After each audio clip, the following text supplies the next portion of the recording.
안녕하세요. 자녀교육 정보 채널 드림맘입니다. 오늘은 여러분이 고민하시는 것 중에서 여전히 부동의 1위 중에 하나가 대치동 학원에 다녀야 되느냐 마느냐 이런 부분이더라고요. 정말 저도 아이 키우면서 그런 부분에 대해서 끊임없이 고민했던 그런 기억이 있는데요. 여전히 이런 부분에 있어서 간과할 수 없는 게 학업에서 굉장히 큰 자리를 차지하기 때문이라고 생각을 해요. 그래서 오늘은 대치동 학원에 다니는 것이 꼭 필요한 아이, 불필요한 아이에 대해서 말씀을 드리고, 그리고 서울영재고 그리고 서울의대에서도 부동의 1등을 한 그 친구는 어떻게 대치동 학원을 활용했는지, 세계 명문대에서 그렇게 열심히 공부하고 있는 그 친구는 어떻게 공부를 하고 있고 또 어떤 학원을 다녔는지에 대해서 말씀을 드리면서 케이스 바이 케이스이니까 자신의 아이에게 가장 유리하고 적합하고 그 상황에 맞는 부분을 취하셨으면 좋겠어요. 먼저 우리가 뭐니 해도 가장 신경을 써야 하는 부분은 대치동 학원의 장단점이 우리 아이에게 어떤 영향을 미치냐라는 부분에 대해서 잘 짚고 넘어가야 할 것 같아요. 그러니까 우리가 알고 있듯이 탁월한 강사진, 그리고 각지에서 모여드는 뛰어난 학생들, 그리고 면학 분위기, 이런 것 때문에 대치동 학원을 선호하게 되는데요. 정말 탑이고 정말 잘하고, 그래서 또 더 경쟁을 할 수 있다면 준비된 아이들은 대치동 학원에 가서 하는 것도 굉장히 좋은 거라고 생각을 해요. 그리고 또 좋은 결과를 내는 경우도 참 많이 봤고요.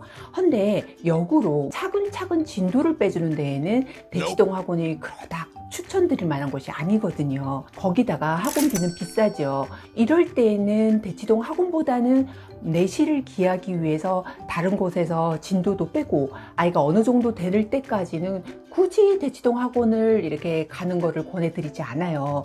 오히려 아이가 상처를 받을 수도 있고 다른 아이들보다 내가 특별히 잘하는 게 없어 라고 생각하고 의욕 상실을 역으로 가지게 될 경우도 있고, 더 중요한 건 이런 상태에서 어머니나 아이가 마음이 굉장히 바빠져서 우리가 너무 늦어지는 것 같다, 그래서 진도를 빼는데 정작 실력이 느는 것이 아니고 구멍이 엄청 생기게 되는 거죠.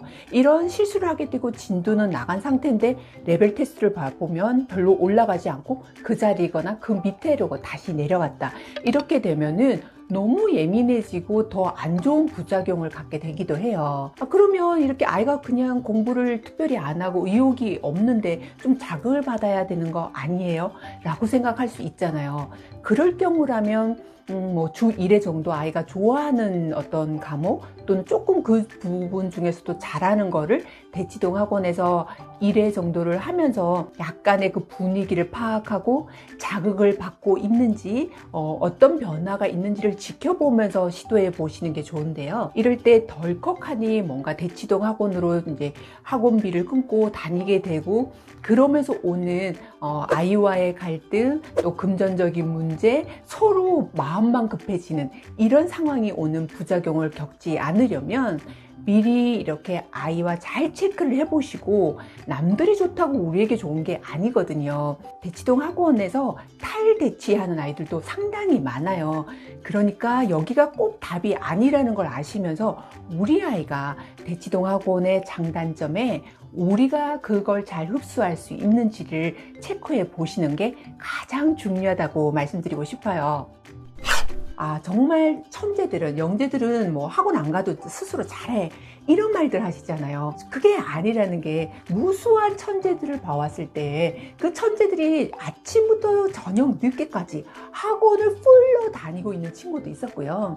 그래서 서울영재고에서 부동의 1등, 서울의대에서도 부동의 1등을 하는 친구도 있었고, 정말 학원에 필요한 것만 다니는 아이도 있고 안 다니는 아이도 있는데, 이건 전적으로 여러분의 아이가 필요한 부분을 찾아서 하는 거지, 누구에게 이게 듣고서 카더라라는 소식을 가지고 굳이 연연해 할 필요가 없다는 거죠.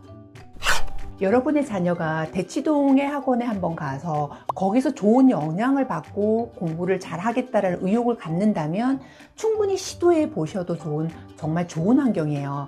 그런데 거기에서 무리가 간다, 아이가 하는데 나는 바본 것 같아, 애들은 너무 잘하는데 하고 의욕이 저하가 된다거나 부작용이 더 많다면 굳이 거기 가지 않아도 된다는 거죠. 어느 정도 내공을 쌓고 충분히 어느 이제 단계까지 올라가기 전까지는 기다려 주시고 다듬어 주는 과정이 더 필요하니 여러분과 여러분 아이가 서로 상의해서 지혜롭게 한 스텝 한 스텝을 밟아가시면 후회도 시행착오도 적으실 거라고 생각을 해요. 여러분 공부하시는데 도움이 되는 영상이었기를 바라고요. 다음 시간에도 여러분에게 꼭 필요한 자료로 찾아올게요. 감사합니다.